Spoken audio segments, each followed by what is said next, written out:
Let me ask you a question that could change your life. What if the storm you're in isn't a punishment, but a preparation? What if the world rejecting you wasn't the end of your influence, but the beginning of your assignment? Because let me tell you something. When God calls you, He doesn't check resumes. He checks obedience. He checks courage. He checks heart.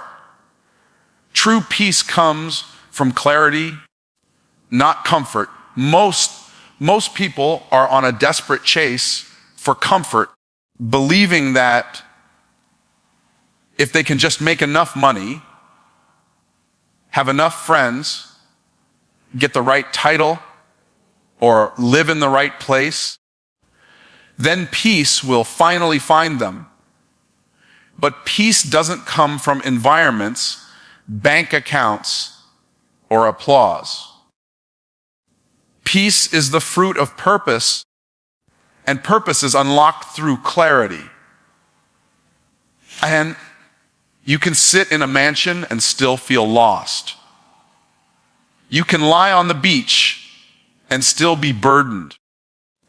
Because without clarity, even the most beautiful places become prisons of confusion. Comfort is deceptive. It whispers that stillness means progress, that silence means alignment, and that rest means right direction. But clarity is disruptive. It confronts your false identities. It reveals your misplaced priorities. It exposes what you've tolerated for too long in the name of survival. Comfort will keep you asleep in a storm, but clarity will wake you up with a mission. And when you're clear, even chaos can't shake you, because clarity gives you vision beyond your current situation. People chase comfort because it feels good in the moment. But comfort doesn't require transformation. It doesn't demand growth. It allows you to sit in dysfunction as long as you're not disturbed. That's why some stay in dead end jobs, toxic relationships, or destructive habits. They'd rather have the illusion of peace than the cost of clarity. But clarity comes with confrontation. It tells the truth. It shows you who you are and who you're not. It breaks fake peace wide open so real alignment can begin. When you have clarity, you no longer need to be liked to move forward. You stop second guessing every step. You stop asking permission to be who you are, because clarity gives you authority. You know what season you're in. You know what God said.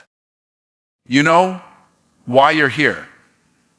So now you can move. Not because it's easy, but because it's right. And in that rightness, there is peace.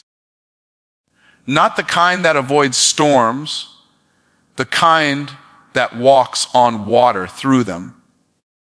Clarity shifts your relationships. It filters your conversations. It aligns your time. When you're clear, you don't entertain distractions. You don't chase trends. You don't mimic others. You don't bow to pressure. You become laser focused. And that focus creates peace. Not because everything around you is calm, but because everything within you is centered. You know your lane. You know your limits. You know your language. That is power. That is peace. When you live with clarity, you stop needing constant affirmation. You don't need people to tell you you're on the right path. You know it. You can be alone and still feel aligned. You can lose approval and still gain momentum. Because clarity anchors you in identity, not in outcome. And from that identity, peace flows. You're no longer tossed by opinions, fear, or uncertainty. You're rooted in truth, and truth is where real peace lives. Comfort wants you to stay the same. It wants you to compromise vision for security. But clarity demands that you evolve. It challenges your ego. It pushes your limits. It breaks attachments to comfort zones and demands that you rise. It may feel like loss at first, but what you gain is far greater. You gain peace that isn't dependent on conditions, people, or performance. You gain inner alignment with your divine design. Many people confuse comfort with peace because they've never truly experienced clarity.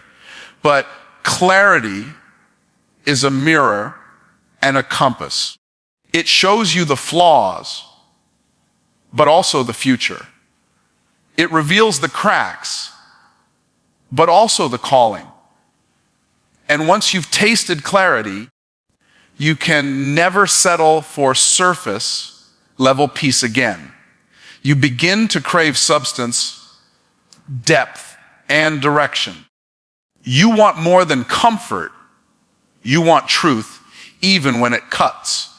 The most dangerous thing you can do is prioritize comfort over clarity, because comfort can keep you successful but stuck. It can keep you surrounded but empty. It can keep you praised but purposeless.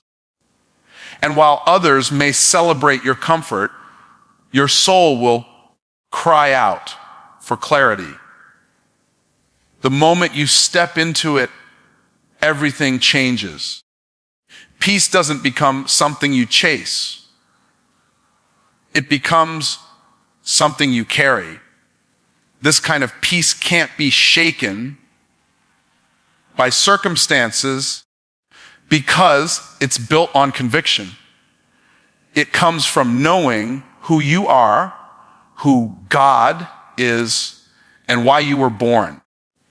It's the peace that surpasses understanding, not because things are easy, but because your spirit is aligned. It doesn't mean you won't face resistance. It means you'll have the clarity to walk through it with power. True peace comes from clarity, not comfort. Clarity is knowing who you are, what you're called to do, and what season you're in, while comfort is the illusion that everything is fine just because nothing is shaking. The problem is, many people confuse stillness with peace. But stillness without purpose is just stagnation. You can be sitting in a quiet room, undisturbed and unbothered, and still be tormented by the noise in your soul. Clarity silences that noise, not by numbing you to it, but by giving it meaning. When you know what you're here for, the storms don't scare you anymore, they serve you. Comfort, on the other hand, doesn't challenge you. It keeps you wrapped in layers of security, surrounded by people who tell you what you want to hear instead of what you need to hear. It whispers, don't risk it. Don't step out. Or just stay where it's familiar. And for a while, that might feel good. But what feels good for a moment often costs you your momentum. Clarity confronts you. It forces you to ask hard questions. It refuses to let you settle for less than who you really are. And in that confrontation, it creates peace. Not because your life is suddenly easy, but because it finally makes sense. When you're unclear, every decision becomes a burden. You second guess your choices, you chase validation, and you carry anxiety like it's normal. You wonder if you're doing enough, being enough, or going the right direction. That kind of living isn't peaceful. It's exhausting. But when you gain clarity, your decisions come from conviction, not confusion. You no longer need to run from pressure because pressure becomes a signpost, not a threat. Peace begins to rise, not because life is quiet, but because you are internally settled. People often chase external comfort to fix internal conflict. They buy things, travel places, scroll endlessly, and build routines, hoping to distract themselves from the uneasiness they feel inside. But peace doesn't come from distraction. Peace comes from alignment. You have to align your actions with your assignment. You have to align your choices with your calling. That kind of alignment doesn't always feel comfortable, but it's what unlocks peace at the deepest level. Clarity gives your pain a purpose. It tells you why you went through what you did. It redeems the dark seasons and turns your setbacks into strategy. When you're unclear, your past becomes an anchor. But when you gain clarity, your past becomes a launching pad. You begin to see patterns, not just problems. You see training, not just trauma. That shift gives you peace, not because everything went right, but because now you know it was never random. Comfort will keep you surrounded by people who love the old version of you. But clarity will separate you. It will pull you away from circles that no longer match your calling. That separation may feel like isolation at first, but it is actually divine insulation. God protects what He is developing, and though it feels uncomfortable, clarity reveals who's really for you and who was just for your comfort zone. That revelation, painful as it may be, brings peace, because now you're no longer confused about where you stand. You can't fake clarity. You can fake happiness. You can fake confidence. You can fake having it all together. But clarity is raw. It's spiritual. It's precise. It wakes you up in the morning with intention and carries you through the day with direction. And in that direction, there is peace. Not the kind of peace that needs silence, but the kind of peace that thrives in movement. Because clarity tells you, I know where I'm going, and I know why I'm going there. People ask for peace, but resist the process that brings it. They want clarity, but won't stop long enough to hear.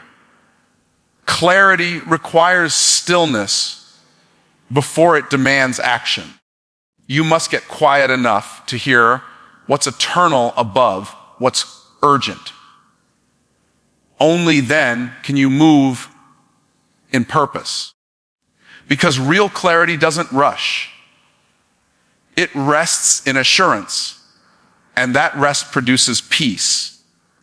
Not a lazy peace, but a peace that empowers bold action. It's the foundation of unshakable focus. Sometimes clarity comes in the form of disruption. Something breaks, a door closes, a relationship ends, and in that moment, your comfort is ripped away. But what you gain is insight. You see what you couldn't before. You hear God more clearly. You recognize the voice of purpose rising above the noise of comfort. That's when peace shows up. Not as a feeling, but as a knowing. And that knowing gives you the courage to keep going, even when the road isn't smooth. Peace doesn't show up just because you avoided conflict. It shows up because you confronted what needed to be faced and made decisions that aligned with your higher calling. Clarity gives you the confidence to say no without guilt and yes without fear. It trims your life down to what matters most. And in that trimming, in that simplifying, in that narrowing, there is a peace that no comfort could ever provide. Rejection is often the road to revelation. It never feels good in the moment.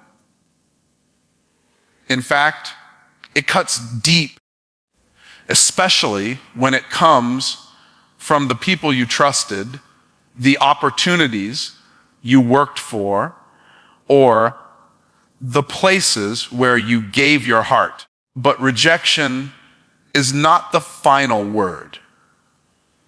It's the doorway to clarity, the opening to divine redirection.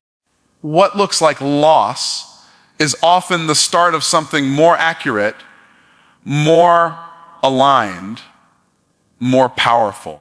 Rejection clears the path of distractions and detours that could have buried your destiny under false affirmation. When you're accepted by everyone, it's easy to lose yourself in the applause.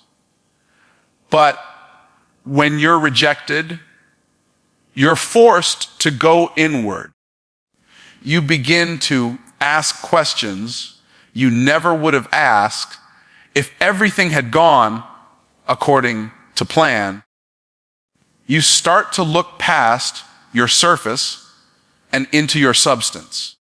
You begin to understand that your worth was never supposed to come from their approval. And that moment, when you realize you still have value even after being dismissed, is the moment of revelation. It's the moment you stop waiting for permission to be who you already are. Rejection exposes motives.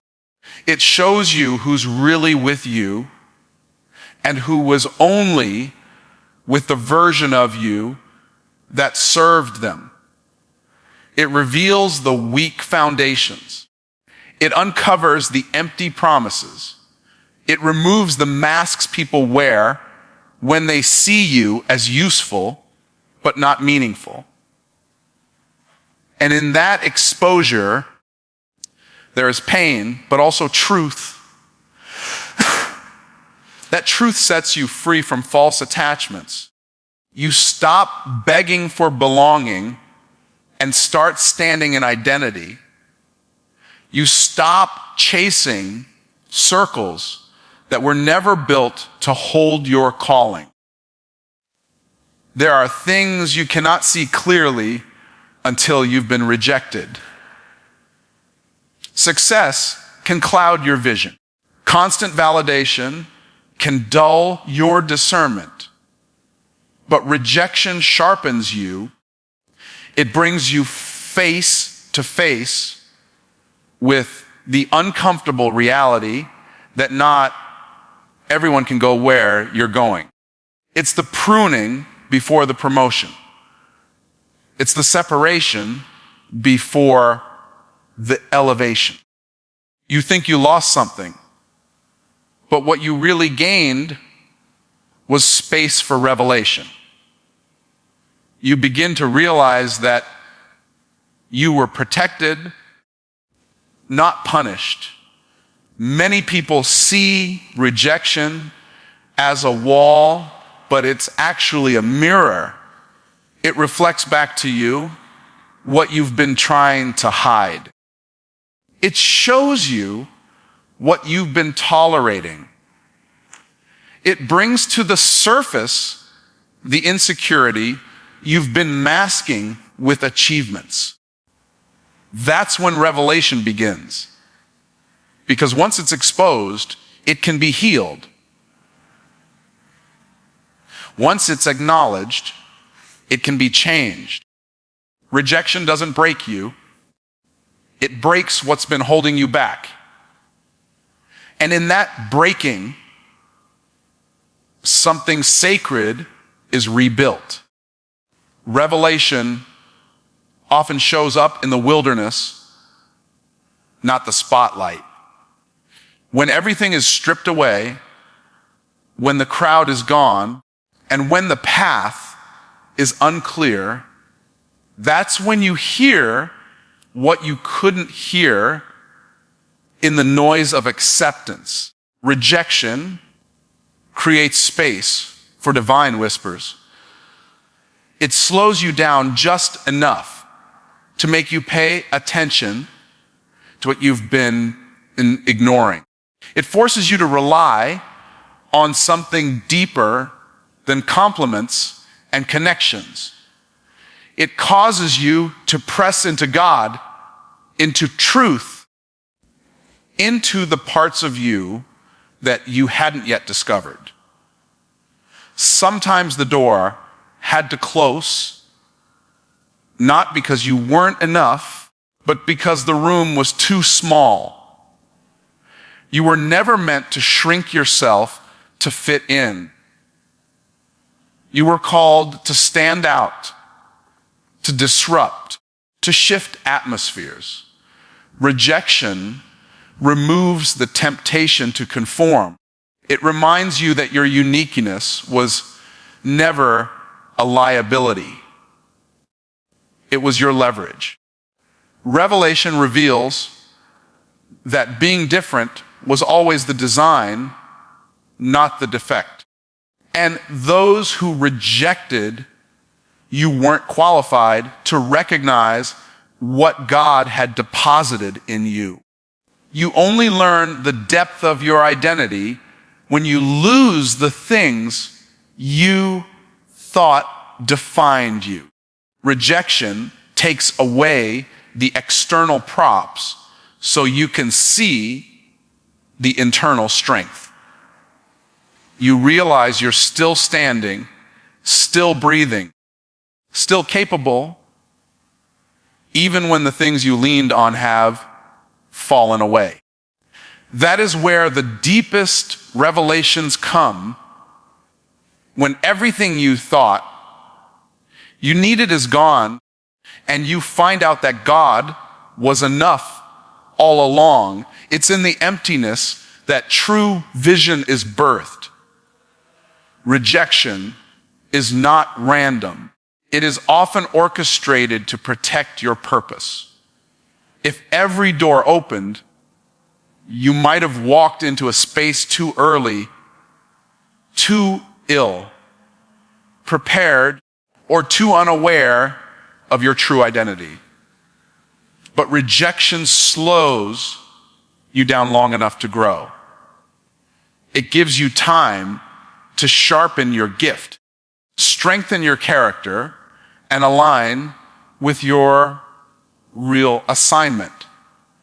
It removes the distractions disguised as opportunities. And when the time is right, revelation makes sense of every no you ever heard. Sometimes rejection is God's way of rerouting you to something greater than you imagined. It's not just about closed doors. It's about opened eyes. Revelation always follows rejection when you choose to trust the process. You begin to see how every painful moment was actually purposeful. The betrayal had a lesson. The delay had a message. The silence had direction. Rejection doesn't just show you who they are, it shows you who you are becoming. And who you're becoming is far more important than what you thought you lost. Your calling demands boldness, not apologies. When you are truly walking in your assignment, it will not always make sense to others. People will question your decisions, challenge your timing, and doubt your direction, not because you're wrong, but because your obedience exposes their hesitation. Boldness isn't arrogance, it's clarity in motion. It's the quiet confidence that says, I may not have it all figured out, but I know I'm not supposed to stay where I've been.